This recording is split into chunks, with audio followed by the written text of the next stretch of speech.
In my last video, I gave you 5 new phrasal verbs that you can use when you're talking about shopping.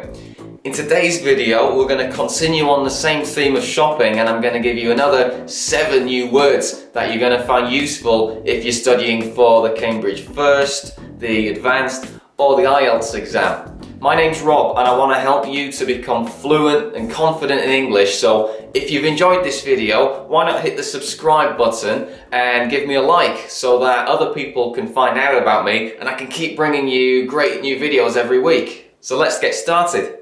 The first 3 words are assortment, variety, and selection. These 3 words are quite similar, but they actually mean different things. We use them in different situations. An assortment. I've got an assortment of pens and scissors and rulers and things in this pot. An assortment is a collection of mixed things that are kind of thrown together, like without much thought or attention. You might see an assortment of things in a box in a charity or a vintage shop, like this has got a bandana, a belt, a tie, and some other things. They don't really belong together. When you go to a sweet shop, maybe you throw a bunch of different sweets into your bag without thinking much about what you're putting in there, and then you would have an assortment of sweets. Variety. There is a huge variety of shops in the city centre here. Variety means that there are lots and lots of different things to choose from. Supermarkets offer a lot of variety to make sure that they have something for everybody. My local market offers a variety of meats and cheeses. They've got just about everything you could think of. A selection. I've printed off a selection of photos for my family album.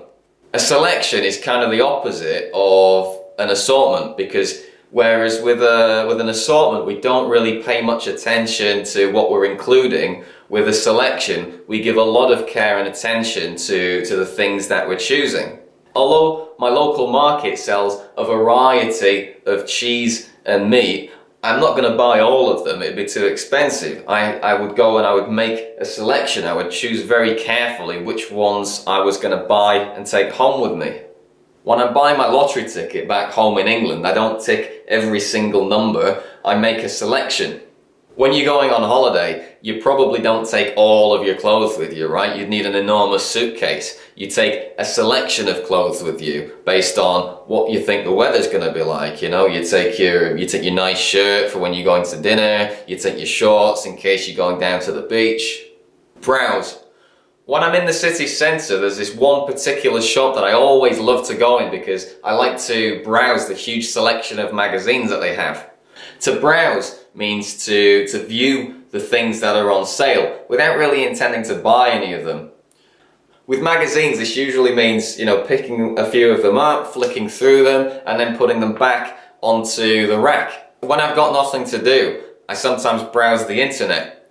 I like to browse the assortment of clothes that they have in the different vintage shops around Barcelona to see what they've got this time. Second-hand. Used second-hand clothes, like the ones they sell in charity and vintage shops, can sometimes be much cheaper than new clothes. Second-hand is an adjective that means something for sale that is not new. Usually these things have been used, but not always, because sometimes people buy things and then they decide they don't want them after all, so they decide to sell them again. If you can't afford to buy a new car, maybe you might buy a second-hand one. There's some things that it's probably not such a good idea to buy second-hand, like shoes or underwear. When I was little, I'd buy second-hand video games because they were much cheaper than buying new ones. Worn.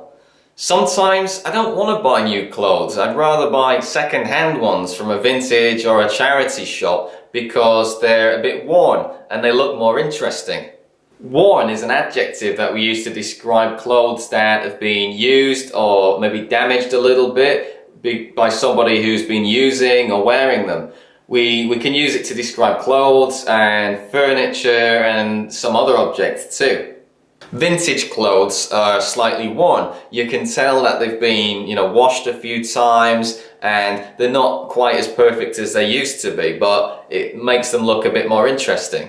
Worn second-hand guitars look more interesting because they've been on the road maybe with a band, or they look like they've been used by a lot of other musicians, and you know, they have a lot of stories in the woodwork.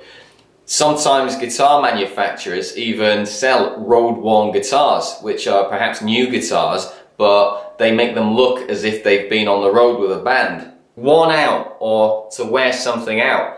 This one can be an adjective or a verb.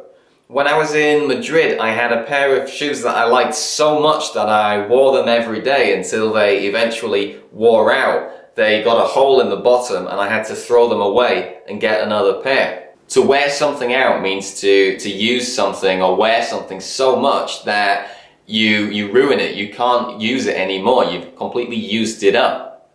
When I was a kid, I used to have a mini disc player. Do you remember those? And I used to listen to music on it so much that it eventually broke. I wore it out from use and I had to get another one. You should buy new tires for your car or bike before they become completely worn out. If you're driving with worn out tires, it could be dangerous for you on the road. You can also say worn out to mean that you're completely tired and you've got no energy left. At the end of a hard day at work, you might say, oh, I'm completely worn out. It's like saying you're exhausted. If you had 10 children to take care of and you spent 2 hours at the gym every day, you'd probably get worn out very quickly. Here are the 7 new words from today's video. Did you enjoy it? Give me a like and let me know in the comments what you'd like to see in the next one. If you're new here today, don't forget to click on the subscribe button in the corner so that you can hear about it when I upload a new video. I want to help you to become fluent and confident in English so that you can go out and make new friends and connections in the English speaking world. So it'd be great to see you back here next week. Thanks for watching. I'll see you again.